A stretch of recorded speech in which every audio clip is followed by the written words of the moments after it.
One of the things that this election has done, I think, is entirely destroy this notion that democracy is dead.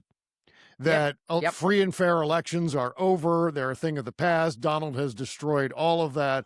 And there's a strain, I think, of that on the left, where a lot of people want to be the first in line to say, oh, yeah, I called it. Democracy's dead.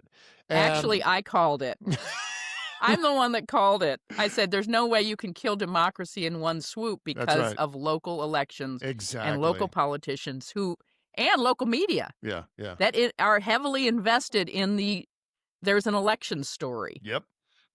I've been screaming We about should talk federalism. about what happened in Kentucky, too. Oh, yeah, absolutely. And I've been talking about federalism since the day after the election. Yeah. Right.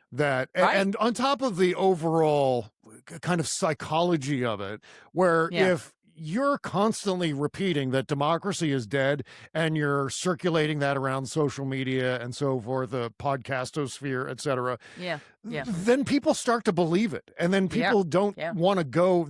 What's the point in participating in an election, whether it's voting, whether it's volunteering, whether it's contributing in some way, donating?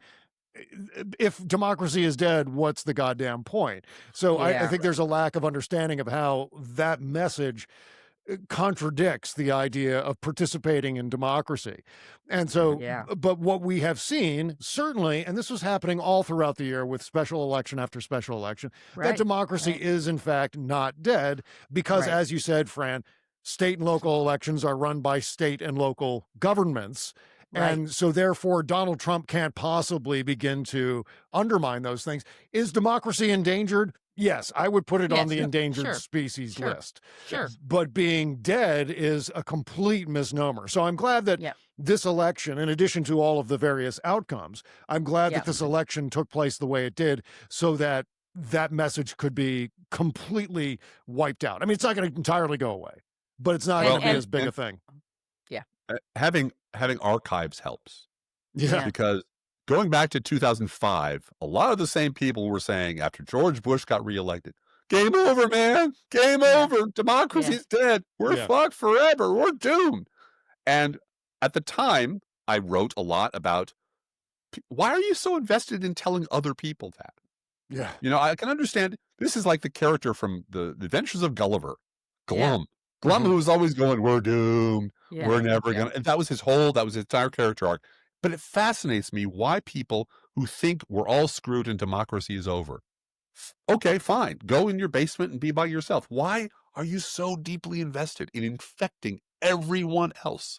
I know why, because you think it makes you sound smart and will get you laid. Yes. And it doesn't. It fails on both those counts. Everyone wants to be the one who predicts the apocalypse. I won the apocalypse. I called it. You're so proud. Look at me. We're so proud of you. Good for you. And we did, just as an aside, we did an entire show on our podcast on recounting the number of times the world was predicted to end. Yes. It runs into the hundreds over the centuries. Wow. And it's ridiculous. It is absurd. And it's so predictable. You can find the exact moment when people say, well, we're done. We're screwed. We're over. Yeah. And I just think there's the founders were clever. They understood division of power and pitting interest groups against each other. Now, that is failing in Washington currently, since there is no Congress to speak of. There's just an emperor who has decided to dissolve the Senate to suit himself. That's very imperial. The Supreme Court are lost. But something interesting is